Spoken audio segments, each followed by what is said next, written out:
following the desires of developers to drive the hardware design.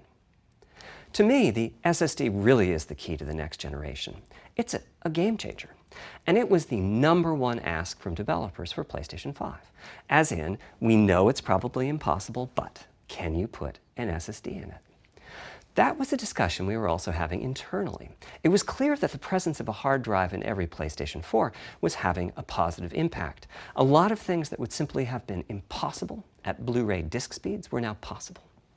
At the same time, though, in 2015 and 2016, when we were having these conversations, developers were already banging up against the limits of the hard drive, and a lot of developer time was being spent designing around slow load speeds. I want to focus in on just one number here, which is how long it takes to load a gigabyte of data from a hard drive. The difficulty being that hard drives are neither particularly fast nor flexible. If all your data is in one block, which is frankly not very likely, you can load 50 to 100 megabytes a second, depending on where the data is located on the hard drive. Let's assume it's on the outer edge, which means loading a gigabyte takes 10 seconds. If you compress your game packages, you can fit more data on the Blu-ray disc and also effectively boost your hard drive read speed by the compression ratio. We support zlib decompression on PlayStation 4 that gets you something like 50% more data on the disk and 50% higher effective read speed. Unfortunately, though, it's highly likely that your data is scattered around in various files on the hard drive, as well as sourced from multiple locations within those files. So lots of seeks are needed at 2 to 50-ish milliseconds each. My rule of thumb is that the hard drive is spending 2/3 of its time seeking and only 1/3 of its time actually loading data. Putting all of that together, a gigabyte is very roughly 20 seconds to load from a hard drive. Now, a gigabyte is not much data. Games are using 5 or 6 gigabytes of RAM on PlayStation 4, so boot times and load times can get pretty grim. Or to put that differently, as a player, you wait for the game to boot, wait for the game to load, wait for the level to reload every time you die, and you wait for what is euphemistically called fast travel. And all of that leads to the dream. What if we could have not just an SSD, but a blindingly fast SSD? If we could load 5 gigabytes a second from it, what would change? Now, SSDs are completely different from hard drives. They don't have seeks as such. If you have a 5 gigabyte a second SSD, you can read data from 1,000 different locations in that second, pretty much at speed. As for time to load a gigabyte, this is next gen we're talking about, so memory is bigger. Instead, we should be asking how long to load 2 gigabytes. And the answer is about 1/4 of a second. I mean, that's amazing. We're talking 2 orders of magnitude, meaning very roughly 100 times patch download. A PlayStation 4 will sometimes take a long time to install the patch. That's because when just part of a file has been changed, the new data can be downloaded pretty quickly. But before the game boots up, a brand new file has to be constructed that includes the changed portion. Otherwise, every change would add a seek or 2. Even so, you can occasionally see this happening on game titles. They start to hitch once they get patched enough. With an SSD, though, no seeks, so no need to make brand new files with the changes incorporated into them, which means no installs as you know them today. There's yet one more benefit, which is that system memory can be used much more efficiently. On PlayStation 4, game data on the hard drive feels very distant and difficult to use. By the time you realize you need a piece of data, it's much too late to go out and load it. So system memory has to contain all of the data that could be used in the next 30 seconds or so of gameplay. That means a lot of the 8 gigabytes of system memory is idle. It's just waiting there to be potentially used. On PlayStation 5, though, the SSD is very close to being like more RAM. Typically, it's fast enough that when you realize you need a piece of data, you can just load it from the SSD and use it. There's no need to have lots of data parked in system memory waiting to potentially be used. A different way of saying that is that most of RAM is working on the game's behalf. This is one of the reasons that 16 gigabytes of GDDR6 feels right for PlayStation 5. The presence of the SSD reduces the need for a massive intergenerational increase in size. So back to the dream of the SSD. Here's the set of targets. Boot the game in a second, no load screens, Design freedom, meaning no twisty passages or long corridors. More game on the disk and more game on the SSD. And finally, those patch installs go away. The reality, though, is that the SSD is just one piece of the puzzle. There's a lot of places where bottlenecks can occur in between the SSD and the game code that uses the data. You can see this on PlayStation 4. If I use an SSD with 10 times the speed of a standard hard drive, I probably see only double the loading speed, if that. For PlayStation 5, our goal was not just that the SSD itself be 100 times faster. It was that game loads and streaming would be 100 times faster. So every single potential bottleneck needed to be addressed. And there are a lot of them. Let's look at check-in and what happens when its overhead gets 100 times larger. Conceptually, check-in is a pretty simple process. Data is loaded into system memory from the hard drive or SSD. It's examined, a few values are tweaked to check it in, and then it's moved to its final location. At the SSD speeds we're talking about, that last part, moving the data, meaning copying it from one location to another, takes roughly an entire next-gen CPU core. And that's just the tip of the iceberg. If all the overheads get 100 times larger, that will cripple the frame rate as soon as the player moves and that massive stream of data starts coming off the SSD. So to solve all of that, we built a lot of custom hardware, namely a custom flash controller and a number of custom units in our main chip.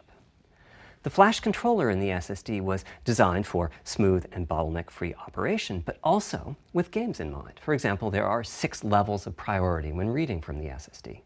Priority is very important. You can imagine the player heading into some new location in the world and the game requesting a few gigabytes of textures. And while those textures are being loaded, an enemy is shot and has to speak a few dying words. Having multiple priority levels lets the audio for those dying words get loaded immediately. On one side, that flash controller connects to the actual flash dies that supply the storage. To reach our bandwidth target of 5 gigabytes a second, we ended up with a 12-channel interface. 8 channels wouldn't be enough. The resulting bandwidth we've achieved is actually 5.5 gigabytes a second. With a 12-channel interface, the most natural size that emerges for an SSD is 825 gigabytes. The key question for us was, is that enough? I mean, it's tempting to add more, but flash certainly doesn't come cheap, and we have a responsibility to our gaming audience to be cost-effective with regards to what we put in the console. Ultimately, we resolved this question by looking at the play patterns of a broad range of gamers. We examined the specific games that they were playing over the course of a weekend or a week or a month, and whether that set of games would fit properly on the SSD. We were able to establish that the friction caused by reinstalls or redownloads would be quite low, and so we locked in on that 825 gigabyte size, while also preparing multiple strategies so that those who want more storage can add it. I'll go through the details in a moment. Back to the flash controller. On the other side, it connects to our main custom chip via 4 lanes of Gen 4 PCIe. And inside the main custom chip is a pretty hefty unit dedicated to I/O. Before we talk about what that does, let's talk compression for a moment. PlayStation 4 used zlib as its compression format. We decided to use it again on PlayStation 5, but on my 2017 tour of developers, I learned about a new particularly well. By the way, in terms of performance, that custom decompressor equates to 9 of our Zen 2 cores. That's what it would take to decompress the Kraken stream with a conventional CPU. There's a lot more in the custom I/O unit, including a dedicated DMA controller. The game can direct exactly where it wants to send the data coming off of the SSD. This equates to another Zen 2 core or 2 in terms of its copy performance. Its primary purpose is to remove check-in as a bottleneck. There's 2 dedicated I/O coprocessors and a large RAM pool. These aren't Zen 2 cores. They're there principally to direct the variety of custom hardware around them. One of the coprocessors is dedicated to SSD I/O. This lets us bypass traditional file I/O and its bottlenecks when reading from the SSD. The other is responsible for memory mapping, which I know doesn't sound like anything related to the SSD, but a lot of developers map and remap memory as part of file I/O, and this too can become a bottleneck. There are coherency engines to assist the coprocessors. Coherency comes up a lot in places. Probably the biggest coherency issue is stale data in the GPU caches. Flushing all of the GPU caches whenever the SSD is read is an unattractive option. It could really hurt the GPU performance. So we've implemented a gentler way of doing things, where the coherency engines inform the GPU of the overwritten address ranges, and custom scrubbers in several dozen GPU caches do pinpoint evictions of just those address ranges. The best thing is, as a game developer, when you read from the SSD, you don't need to know. Back to the dream. Thanks to all of that surrounding hardware, our 5.5 gigabytes a second really should translate into something like 100 times faster I/O than PS4 and allow the dream of no load screens and super fast streaming to become a reality. Having said that, expandability of our SSD is going to be quite important. Flash is costly, and you may very well want to add storage to whatever we put in the console. Now, the kind of storage you need depends on how you're going to use it. If you have an extensive PlayStation 4 library and you'd like to take advantage of backwards compatibility to play those games on PlayStation 5, then a large external hard drive is ideal. You can leave your games on the hard drive and play them directly from there, thus saving the pricier SSD storage for your PlayStation 5 titles, or you can copy your active PlayStation. Catch though, that commercial drive has to be at least as fast as ours. Games that rely on the speed of our SSD need to work flawlessly with any M2 drive. When I gave the Wired interview last year, I said that the PlayStation 5 SSD was faster than anything available on PC. At the time, commercial M2 drives used PCIe 3.0, and 4 lanes of that cap out at 3.5 gigabytes a second. In other words, no PCIe 3.0 drive can hit the required spec. M2 drives with PCIe 4.0 are now out in the market. We're getting samples and seeing 4 or 5 gigabytes a second from them. By year's end, I expect there will be drives that saturate 4.0 and support 7 gigabytes a second. Having said that, we are comparing apples and oranges though, because that commercial M2 drive will have its own architecture, its own flash controller, and so on. For example, the NVMe specification lays out a priority scheme for requests that the M2 drives can use. And that scheme is pretty nice, but it only has 2 true priority levels. Our drive supports 6. We can hook up a drive with only 2 priority levels, definitely, but our custom I/O unit has to arbitrate the extra priorities rather than the M2 drive's flash controller. And so the M2 drive needs a little extra speed to take care of issues arising from the different approach. And we have to ensure that the architecture is easy for the developers to adopt. Now, backwards compatibility was handled masterfully by AMD. They treated it as a key need throughout the design process. As our solution to adding new features without blindsiding developers, we made sure that if there were new significant features, it would be optional to use them. The GPU supports ray tracing, but you don't have to use ray tracing to make your game. The GPU supports primitive shaders, but you can release your first game on PlayStation 5 without making any use of them. Before I get into the capabilities of the GPU, I'd like to make clear 2 points that can be quite confusing. RDNA 2 technology. What does that mean? AMD is continuously improving and revising their tech. AMD technology means it's dangerous to rely on teraflops as an absolute indicator of performance, and CU count should be avoided as well. In the case of CPUs, we all understand this. The PlayStation 4 and PlayStation 5 each have 8 CPUs, but we never think that meant the capabilities and performance are equal. It's the same for CUs. For one thing, they've been getting much larger over time. Adding new features means adding lots of transistors. In fact, the transistor count for a PlayStation 5 CU is 62% larger than the transistor count for a PlayStation 4 CU. Second, the PlayStation 5 GPU is backwards compatible with PlayStation 4. What does that mean? One way you can achieve backwards compatibility is to put the previous console's chipset in the new console, like we did with some PlayStation 3s, but that's of course extremely expensive. A better way is to incorporate any differences in the previous console's logic into the new console's custom chips, meaning that even as the technology evolves, the logic and feature set that PlayStation 4 and PlayStation 4 Pro titles rely on is still available in backwards compatibility modes. One advantage of this strategy is that once backwards compatibility is in the console, it's in. It's not as if a cost down will remove backwards compatibility like it did on PlayStation 3. Achieving this unification of functionality took years of efforts by AMD, as any roadmap advancement creates a potential divergence in logic. Running PS4 and PS4 titles, at action engine is processing the requested ray triangle or ray box intersections. The shaders are free to do other work. Having said that, the ray tracing instruction is pretty memory intensive, so it's a good mix with logic-heavy code. There's of course no need to use ray tracing. PS4 graphics engines will run just fine on PlayStation 5, but it presents an opportunity for those interested. I'm thinking it'll take less than 1 million rays a second to have a big impact on audio. That should be enough for audio occlusion and some reverb calculations. With a bit more of the GPU invested in ray tracing, it should be possible to do some very nice global illumination. Having said that, adding ray-traced shadows and reflections to a traditional graphics engine could easily take hundreds of millions of rays a second, and full ray tracing could take billions. How far can we go? I'm starting to get quite bullish. I've already seen a PlayStation 5 title that's successfully using ray tracing-based reflections in complex animated scenes with only modest costs. Another set of issues for the GPU involved size and frequency. How big do we make the GPU, and what frequency do we run it at? This is a balancing act. The chip has a cost, and there's a cost for whatever we use to supply that chip with power and to cool it. In general, I like running the GPU at higher frequency. Let me show you why. Here's 2 possible configurations for a GPU roughly of the level of the PlayStation 4 Pro.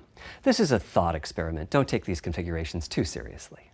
If you just calculate teraflops, you get the same number. But actually, the performance is noticeably different because teraflops is defined as the computational capability of the vector ALU. That's just one part of the GPU. There are produced as a result inside of the console.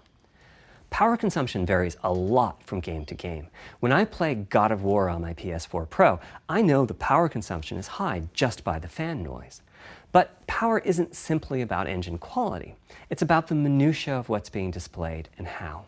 It's counterintuitive, but processing dense geometry typically consumes less power than processing simple geometry, which is, I suspect, why Horizon's map screen, with its low triangle count, makes my PS4 Pro heat up so much.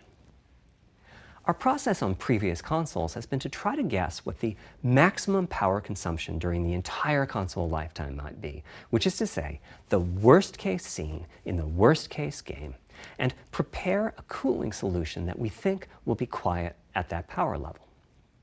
If we get it right, fan noise is minimal. If we get it wrong, the console will be quite loud for the higher power games, and there's even a chance that it might overheat 36 CUs. Mind you, RDNA 2 CUs are large. Each has 62% more transistors than the CUs we were using on PlayStation 4. So if we compare transistor counts, 36 RDNA 2 CUs equates to roughly 58 PlayStation 4 CUs. It is a fairly sizable GPU. Then we went with a variable frequency strategy for PlayStation 5, which is to say we continuously run the GPU and CPU in boost mode.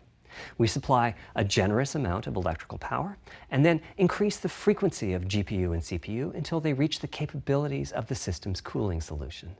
It's a completely different paradigm. Rather than running at constant frequency and letting power vary based on the workload, we run at essentially constant power and let the frequency vary based on the workload. Lower simply because it was in a hot room. So rather than look at the actual temperature of the silicon die, we look at the activities that the GPU and CPU are performing and set the frequencies on that basis, which makes everything deterministic and repeatable. While we're at it, we also use AMD's Smart Shift technology and send any unused power from the CPU to the GPU so it can squeeze out a few more pixels. The benefits of this strategy are quite large. Running a GPU at 2 GHz was looking like an unreachable target with the old fixed frequency strategy. With this new paradigm, we're able to run way over that. In fact, we have to cap the GPU frequency at 2.23 GHz so that we can guarantee that the on-chip logic operates properly. 36 CUs at 2.23 GHz is 10.3 teraflops, and we expect the GPU to spend most of its time at or close to that frequency and performance. Similarly, running the CPU at 3 GHz was causing headaches with the old strategy. But now we can run it as high as 3.5 gigahertz. In fact, it spends most of its time at that frequency. That doesn't mean all games will be running at 2.23 gigahertz and 3.5 gigahertz. When that worst-case game arrives, it will run at a lower clock speed, but not too much lower. To reduce power by 10%, it only takes a couple of percent reduction in frequency, so I'd expect any downclocking to be pretty minor. Do a focus on 3D audio. As players, we experience the game through the visuals, through audio, and through the feedback we receive from the controller, such as rumble or haptics. Personally, I feel a game is just dead without audio. Visuals are, of course, important, but the impact of audio is huge as well. At the same time, the audio team on a game project has to do a lot with a little. For example, on PlayStation 4, there's fierce competition for the Jaguar CPU cores. Audio typically ends up getting just a fraction of a core. That's not much of a computational resource, particularly when you consider that the visuals run at 30 or 60 frames a second, but audio processing needs to happen at almost 200 times a second. So it's been tough going making forward progress on audio with PlayStation 4, particularly when PlayStation 3 was such a beast when it came to audio. The SPUs in Cell were almost a perfect device for audio rendering. Simple pipelined algorithms could really take advantage of asynchronous DMA and frequently reached 100% utilization of the floating point unit. There's unfortunately nothing comparable on PlayStation 4. Probably the most dramatic progress in the PlayStation 4 generation has been with virtual reality. The PSVR hardware has its own audio unit. It supports about 50 pretty decent 3D sound sources. And this provided a hint as to where we could go with audio, as well as some valuable experience. Not to oversimplify, but here were our goals for audio on PlayStation 5. The first goal was great audio for everyone, not just VR users or soundbar owners or headphone users. That meant audio had to be part of the console. It couldn't be a peripheral. The second goal was to support hundreds of sound sources. We didn't want developers to have to pick and choose what sounds would get 3D effects and which wouldn't. We wanted every sound in the game to have dimensionality. And finally, we wanted to really take on the challenges of presence and locality. Now, when we say presence, we mean the feeling that you're actually there. You've entered the matrix. It's not, of course, something we thought we could perfectly achieve, but the idea was that if we stopped using just a rain sound and instead used lots of 3D audio sources for raindrops hitting the ground at all sorts of locations around you, then at some point your brain would take a leap and you'd begin to have this feeling of real presence inside the virtual world of the game. This has the capacity to affect your appreciation of the game, just like music in a game does. The concept of locality is simpler. It's just your sense of where the audio is coming from, to the right of you, behind you, above you. This can immerse you further in the game, and it can also directly enhance the gameplay. To use Dead Space as an example, I know, old school, you're fighting enemies in fairly dark, spooky location. The horizontal axis is the direction, front, back, left, right, and the color gives the degree of attenuation of the sound at that frequency. The HRTF is as unique to an individual as a fingerprint is. In fact, you're looking at mine right now. Here's how we measure an HRTF. We've taken hundreds of people through this process. We put a microphone in the subject's left and right ear canals, and then sit the subject down in the middle of an array of 22 speakers. We then play an audio sweep from each speaker as we rotate the subject. In the course of 10 or 20 minutes, we're able to sample the HRTF at over 1,000 locations. Using an HRTF when rendering audio creates unparalleled quality, but it's computationally expensive. The simplest way to use an HRTF is to process a sound source to make it appear as if it's coming from one of those 1,000 locations we sample. Unfortunately, the processing has to be done in frequency domain rather than time domain, so there's multiple fast Fourier transforms needed for every sound source for every audio tick. That's a lot of multiplies. This computational complexity was the determining factor for our strategy. It meant we had to bite the bullet and design and build a custom hardware unit for 3D audio. Collectively, we're referring to the hardware unit and the proprietary algorithms we run on it as Tempest 3D audio tech. The meaning of 3D audio and technology should be pretty obvious here. As for Tempest, I feel it really reflects our goals with audio. It suggests a certain intensity of experience and also hints at your presence within it. We're calling the hardware unit that we built the Tempest engine. It's based on AMD's GPU technology. We modified a compute unit in such a way as to make it very close to the SPUs in PlayStation 3. Remember when I said that they were ideal for audio? So the Tempest engine has no caches, just like an SPU. All data access is via DMA, just like an SPU. Our target was that it would have more power than a CPU, thanks to the parallelism that a GPU can achieve, and that it would be more efficient than our GPU, thanks to the SPU-like architecture. The goal being to make possible near 100% utilization of the CU's vector units. Where we ended up is a unit with roughly the same SIMD power and bandwidth as all 8 Jaguar cores in the PlayStation 4 combined. If we were to use the same algorithms as PSVR, that's enough for something like 5,000 sound sources. The sound source might not be at one of the 1,000 HRTF sample locations, so we have to blend the HRTF data from the closest locations that we have sampled. The sound source might be moving, which needs very special handling as that blend keeps changing, and that can cause phase artifacts in the resulting audio. Or the sound source might have a size to it, meaning it should feel as if it's coming from an area rather than a single point. There's also whole categories of approaches to be handled. 3D audio can be implemented using individual processing of 3D sound sources. But alternatively, ambisonics can be used for 3D audio. Ambisonics being somewhat like the spherical harmonics used in computer graphics. And finally, there's audio devices. The player might be using headphones or TV speakers or have a higher-end surround sound setup with 6 or more speakers, all of which need different approaches. That's a lot of variations. It's nice to have the computational resources of the Tempest engine, but it's clear that achieving our ultimate goals with 3D audio is going to be a multi-year, step-by-step process. Having said that, headphone audio implementation is largely complete at this time. It was a natural place for us to start. With headphones, we control exactly what each ear hears, and therefore the algorithmic development and implementation are more straightforward.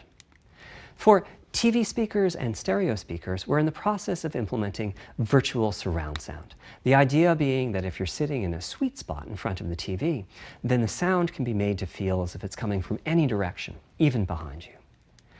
Virtual surround sound has a lot in common with 3D audio on headphones, but it's more complex because the left ear can hear the right speaker and vice versa. We have a basic implementation of virtual surround sound up and running. We're now looking at increasing the size of that sweet spot, which is to say, making the area you need to be in to feel the 3D effect was being used. It wasn't mine. It was the default HRTF. The audio team analyzed the hundreds that they measured and chose the one they felt was the closest fit to the total game-playing audience. This shows a piece of the default HRTF on the left and my HRTF on the right. You can see that the general features are much the same, but the details are quite different. With the default HRTF, as I said, the 3D audio sounds pretty great. When I use my HRTF, though, the audio reaches a higher level of realism, which is to say that when using headphones and my HRTF, I occasionally get fooled and even think a sound is coming from the real world when it's actually coming from the game. A corollary to this is that there are a few people whose HRTFs are sufficiently far from the default HRTF, that's the red dot here, that they can toggle between PS4 style and PS5 style audio and not sense much difference. I've had a few people describe the PlayStation 5's 3D audio as sounding like a bit better stereo audio. Presumably they're the ones at the very edges of this diagram. Which means what HRTF you're using is key. I'd like everyone to be able to experience what I'm experiencing, but obviously it's not possible to measure the HRTF of every PlayStation user. That means HRTF selection and synthesis are going to be big topics going forward as the Tempest technology matures. At PlayStation 5 launch, we'll be offering a choice of 5 HRTFs. There's a simple test where you pick the one that gives you the best locality. That's just the first step, though. This is an open-ended research topic. Maybe you'll be sending us a photo of your ear and we'll